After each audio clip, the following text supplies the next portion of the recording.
noches, licenciada y compañeros. Bueno, chicos, pues nos encontramos aquí para enriquecer sus conocimientos en cuanto a la teoría de la toma de decisiones. Espero sea de su agrado. Cabe recalcar que la teoría de decisiones es el proceso durante el cual la persona debe escoger entre dos o más alternativas. Uno de los aspectos más importantes en la vida de cada persona es la toma de decisiones. Todos y cada uno de nosotros pasamos los días y las horas de nuestra vida teniendo que tomar decisiones, ¿verdad? Algunas decisiones tienen una importancia relativa en el desarrollo de nuestra vida, mientras otras son gravitantes en ella. Para los administradores, el proceso de toma de decisiones es sin duda una de las mayores responsabilidades, ya que de ellos depende el fracaso o ya sea el éxito de la organización. Un gerente debe elegir dentro de un conjunto de alternativas el plan de acción más efectivo para lograr las metas de la organización. Para juzgar la efectividad de las diferentes decisiones, debe usarse algún criterio de desempeño. Se formula entonces un modelo que represente la situación de decisión y se definen los valores de los parámetros que intervienen en la definición del resultado. Se experimenta con el modelo y se elige la alternativa que cumple en forma más satisfactoria con el criterio fijado. En presencia de incertidumbre no se pueden prever las consecuencias exactas de la decisión que se tome. Es importante señalar que la fase de análisis del proceso de toma de decisiones puede asumir dos formas básicas, cuantitativa y cualitativa. El análisis cualitativo se basa primordialmente en el razonamiento y la experiencia del administrador. Incluye la impresión intuitiva que el administrador tiene del problema. Es más un arte que una ciencia. Si el administrador ha tenido experiencia con problemas similares o si el problema es relativamente simple. El énfasis fuerte se puede hacer en el análisis cualitativo. Sin embargo, si el administrador ha tenido poca experiencia con problemas similares o si el problema es demasiado complejo, entonces un análisis cuantitativo del problema puede ser una consideración muy importante en la decisión final del administrador. Cuando se utiliza el enfoque cuantitativo, el analista se concentra en los hechos o datos cuantitativos asociados al problema y desarrolla expresiones matemáticas que describen los objetivos, las restricciones y las relaciones existentes en el problema. Después, utilizando uno o más métodos cuantitativos, el analista ofrece una recomendación con base en los aspectos cuantitativos del problema. Una de las razones por las que es posible que se utilice un enfoque cuantitativo en el proceso de toma de decisiones son: el problema es complejo y el administrador no puede llegar a una buena solución sin ayuda del análisis cuantitativo. El problema es muy importante, por ejemplo, se trata de una gran cantidad de dinero, y el administrador desea un análisis completo antes de intentar tomar la decisión. El problema es nuevo y el administrador no tiene ninguna experiencia en la cual basarse. El problema es repetitivo y el administrador ahorra tiempo y esfuerzo apoyándose en procedimientos cuantitativos para tomar decisiones rutinarias. Un procedimiento de toma de decisiones no se concentra en qué se decide, sino en cómo se decide, de modo de lograr el mejor resultado con una mínima pérdida de tiempo, energía y dinero. Lo peor que uno puede hacer es esperar hasta verse forzado a tomar una decisión, o que otros la tomen por uno. Para resolver una cuestión compleja se divide el problema en estos elementos y se piensa sistemáticamente en cada uno de ellos, concentrándose en los que son claves para la decisión a tomar. Salvo para las decisiones más complejas, no se necesitará contemplar todos los elementos a fondo. Lo más común es que solo uno o dos componentes surjan como los más críticos para la decisión. Las primeras ideas que vienen a la cabeza pueden tener una influencia indebida sobre la decisión final que se tome. En la siguiente tabla tenemos los tipos de modelo: de certeza y de incertidumbre, para los problemas simples, complejos y dinámicos. Para la certeza, en los problemas simples utilizamos los casos. Para los problemas complejos, la programación lineal y mixta. Para los problemas dinámicos, el PERT o PERT y el inventario. Y para incertidumbre, para los problemas simples, los árboles de decisión.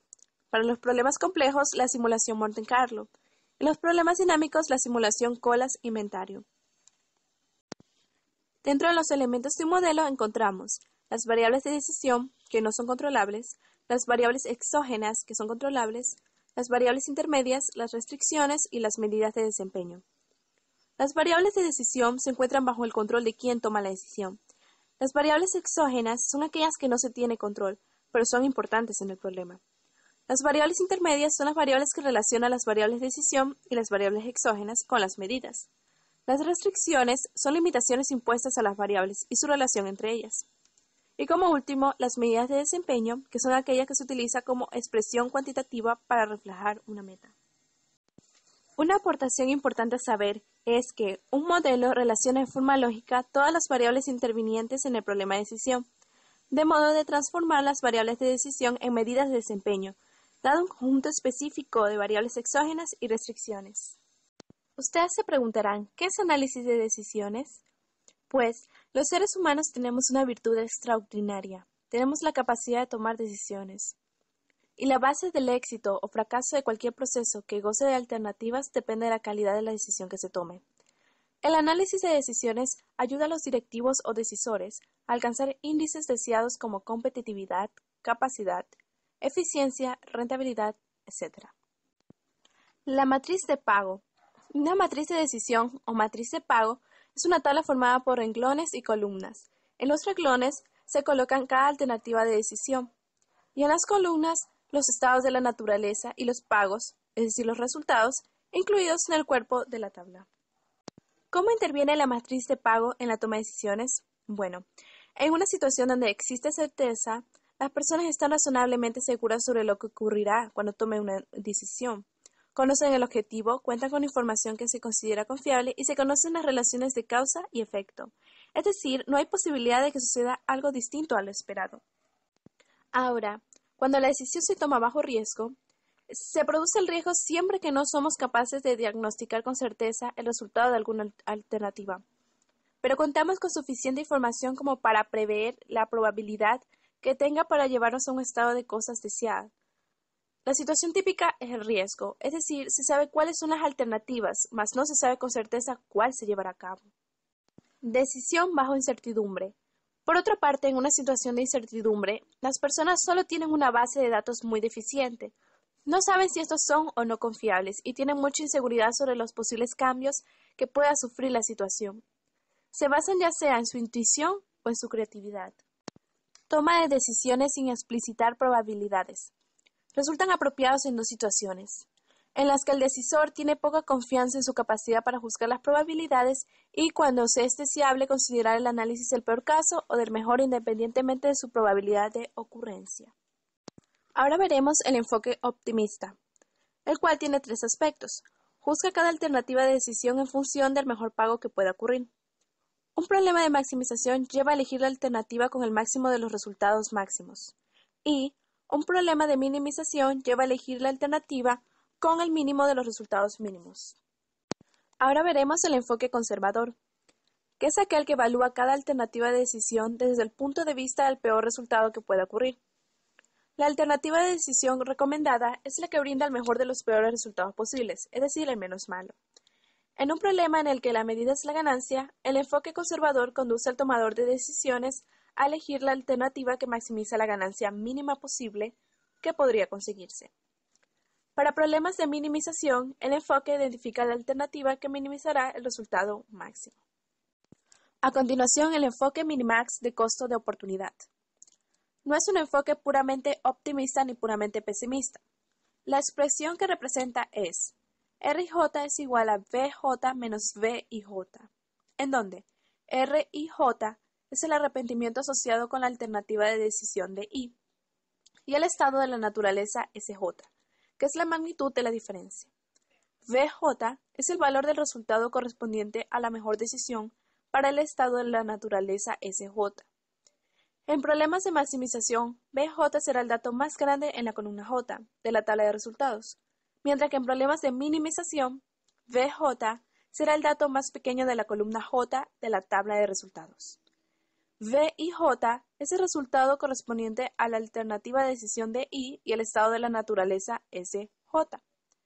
Se selecciona la alternativa de decisión con el mínimo de los valores de costo de oportunidad máximos y se produce la elección del costo de oportunidad minimax. Toma de decisiones con probabilidades. Se dispone de las probabilidades de los estados de la naturaleza. La mejor alternativa de decisión se identifica a través del valor esperado. El valor esperado de una alternativa de decisión es la suma de los resultados ponderados para la alternativa de decisión. Ahora entraremos al mundo de los árboles de decisión, cómo se los realiza y su utilidad. Los árboles de decisión. El primer paso para resolver problemas complejos es descomponerlos en sus problemas más simples. Un árbol de decisión es una representación cronológica del proceso de decisión.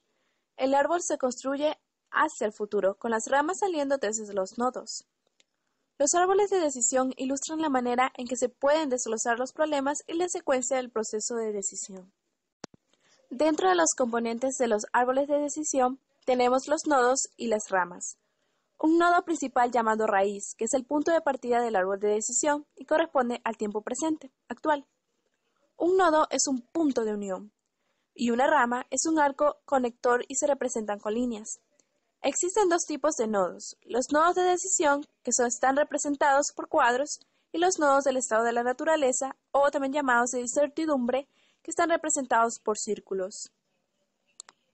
En esta imagen podemos apreciar claramente la estructura de los árboles de decisión, la raíz del cual se desprenden ramas que conectan a los respectivos nodos. Ahora, explicaremos los tipos de nodo. Nodo de decisión. Representa un punto en el que se debe tomar una decisión. De este nodo salen ramas de decisión que representan las posibles decisiones. En el nodo de estado de la naturaleza, representa el momento en que se produce un evento incierto. De este nodo salen ramas de estado de la naturaleza que representan los posibles resultados provenientes de eventos inciertos, sobre los cuales no se tiene control. Puntos importantes que se deben tomar en cuenta en la estructura e interpretación de un árbol de decisión. La secuencia temporal se desarrolla de izquierda a derecha. Las ramas que llegan a un nodo desde la izquierda ya ocurrieron. Las ramas que salen hacia la derecha todavía no ocurrieron. Las probabilidades se indican en las ramas de estado de la naturaleza. Son probabilidades condicionales de eventos que ya fueron observados. Los valores monetarios en el extremo de cada rama dependen de decisiones y estados de la naturaleza previos. Limitaciones de los árboles de decisión. Cuando se trabaja con un gran número de variables, hay que considerar secuencias temporales largas o hay ramificaciones condicionales. El enfoque de árboles de decisión se vuelve tedioso. Además del aumento de ramas, no es razonable esperar que alguien sea capaz de recorrer todas las ramas y asignar un valor a cada nodo. Se puede convertir un árbol de decisión a un formato de simulación Monte Carlo, que me permite trabajar con un número de variables consideradas. Permite usar toda la información disponible referida a la aleatoriedad de las variables. Me facilita el análisis de series de tiempo y me permite incorporar ramificaciones lógicas complejas. Elementos de una decisión. Primero, definir el problema con precisión. ¿Qué es lo que hay que decidir? Es necesario reconocer la complejidad del problema y evitar hacer supuestos. Segundo, especificar los objetivos. Una decisión es un medio para llegar a un fin. Preguntarse qué es lo que más se desea alcanzar. Tercero, crear alternativas.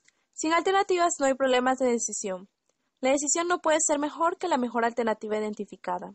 Cuarto, entender las consecuencias. ¿Hasta qué punto las alternativas satisfacen mis objetivos? Quinto, estudiar las transacciones. Como los objetivos muchas veces son contradictorios entre sí, se hace necesario balancear. La tarea es elegir entre posibilidades que no son perfectas. Para lograrlo se hace necesario fijar prioridades. Sexto, aclarar la incertidumbre. La incertidumbre hace más difícil la decisión, pero una decisión eficaz exige que se juzgue la probabilidad de distintos resultados y se evalúen sus posibles impactos. Séptimo, pensar en la tolerancia al riesgo. Tener clara conciencia de la voluntad de aceptar riesgos ayudará a elegir una alternativa con el nivel correcto de riesgo para uno. Y último, tenemos que considerar las vinculaciones. La clave de tratar eficientemente las decisiones vinculadas es aislar y resolver las cuestiones de corto plazo e ir recopilando la información necesaria para resolver las que se van a presentar más adelante. Ordenar secuencialmente las actividades a fin de explotar lo que se vaya aprendiendo en el camino. Identificación de objetivos. La decisión que tomen tiene que ser consciente de que posee consecuencias. Tiene que convertirlos en objetivos para cumplir todas las inquietudes y tiene que tener claro el objetivo, desarrollar el mismo de manera responsable. Alternativas. En un problema debemos tener bien claro las alternativas que vayamos a tomar, porque es una de las soluciones del problema que esté pasando. No puedes elegir una alternativa que no se haya tomado antes o que sientas que puede tener una consecuencia grave. De todas las alternativas, debes elegir la que ya hayas elegido antes en algún problema, sabiendo cuál puede ser la consecuencia. Errores comunes al escoger alternativas. A veces tenemos la costumbre de elegir la alternativa más fácil sin medir las consecuencias. Siempre debemos tener una alternativa que sea confiable con una solución. A veces, escoger la primera solución no es lo más recomendado. Por eso debemos medir las consecuencias de lo que escogemos. Puedes pedir opinión de alternativas o soluciones a personas más cercanas que conozcas. Claves para generar alternativas. Debemos tener claro los objetivos realizados.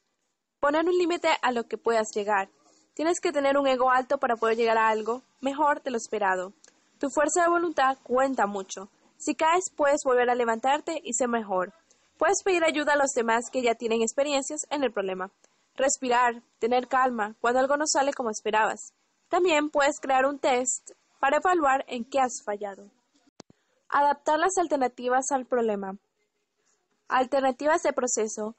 A veces la mejor alternativa es un proceso más que una elección clara. Alternativas de ese tipo aseguran equidad en las decisiones cuando hay de por medio intereses encontrados. Alternativas de ganancia mutua. A veces el problema no es crear grandes alternativas, sino que sea aprobada por otra persona. La alternativa debe atender los intereses de la otra parte, de modo de lograr que el problema de decisión de la otra parte coincida con el de uno. Alternativas de reunión de información. La información permite disipar las nubes de incertidumbre. Alternativas de ganar tiempo. Aplazar una decisión puede dar tiempo adicional para entender mejor el problema, o reunir información importante a fin de disipar incertidumbres. A veces el tiempo extra permite crear una nueva y mejor alternativa. Cuando no se sienta seguro para tomar una decisión inmediata, cuestione la fecha límite. Consecuencias. Una vista al futuro. El principal beneficio que se deriva de describir las consecuencias de cada alternativa es entenderlas. Si la descripción de las consecuencias es inexacta, incompleta o imprecisa, hay riesgo de hacer una mala elección. Se debe cotejar la descripción libre de las consecuencias con la lista de objetivos. Tomar dos alternativas, una de las cuales se elige provisionalmente como reina, por ejemplo, la situación actual. Se usan las descripciones para identificar las ventajas y desventajas de una en relación a otra, asegurándose de referirse a todos los objetivos. Si alguna es claramente superior, se elimina la otra. Se continúa con la lista de alternativas comparándolas por parejas. Si no hay una elección clara, se procede a organizar un cuadro de consecuencias respecto a cada objetivo con las alternativas que no fueron eliminadas. Si no hay una elección obvia, será necesario hacer transacciones. Herramientas teoría de decisión. Matriz de ganancias. El análisis por matriz de ganancias puede ser aplicado cuando hay un conjunto finito de decisiones discretas alternativas y el resultado de una decisión es una función de un estado de la naturaleza simple. En una matriz de ganancias, las filas corresponden a las posibles decisiones alternativas y las columnas corresponden a los posibles estados de la naturaleza. El cuerpo de la tabla contiene las ganancias. Elección de un criterio de decisión. Clasificación de criterios de decisión. Decisión tomada bajo certeza. Los estados de la naturaleza que ocurrirán se asumen conocidos. Decisión tomada bajo riesgo. Existe conocimiento de la probabilidad que un estado de la naturaleza ocurra. Y decisión tomada bajo incertidumbre. La probabilidad de que ocurra un estado de la naturaleza es absolutamente desconocida. Decisión tomada bajo incertidumbre. El criterio de decisión se toma basándose en la experiencia de quien toma la decisión. Esto incluye un punto de vista optimista o pesimista, agresivo o conservador. Criterios. Tenemos el criterio max-min, que es pesimista o conservador, criterio minimax, pesimista o conservador, criterio maximax, optimista o agresivo y principio de razonamiento insuficiente. Decisión tomada bajo riesgo. El criterio de la ganancia esperada. Si existe una estimación de la probabilidad de que un determinado estado de la naturaleza ocurra, entonces se puede calcular la ganancia esperada. Observaciones sobre el criterio de la ganancia esperada. El criterio de la ganancia esperada es factible de usar en situaciones donde es posible hacer una planificación apropiada, y las situaciones de decisión son repetitivas. Un problema de este criterio es que no considera las situaciones ante posibles pérdidas. Decisiones, ya sean grandes, pequeñas, sencillas o complejas, son al fin y al cabo decisiones que repercutirán en nuestras vidas, así que pilas y seamos conscientes de los pasos que damos, ya que de esto depende nuestro futuro. Con decisiones exitosas, abrimos grandes caminos y contribuimos con el bienestar propio y el de la sociedad. Gracias chicos por su atención.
back to work.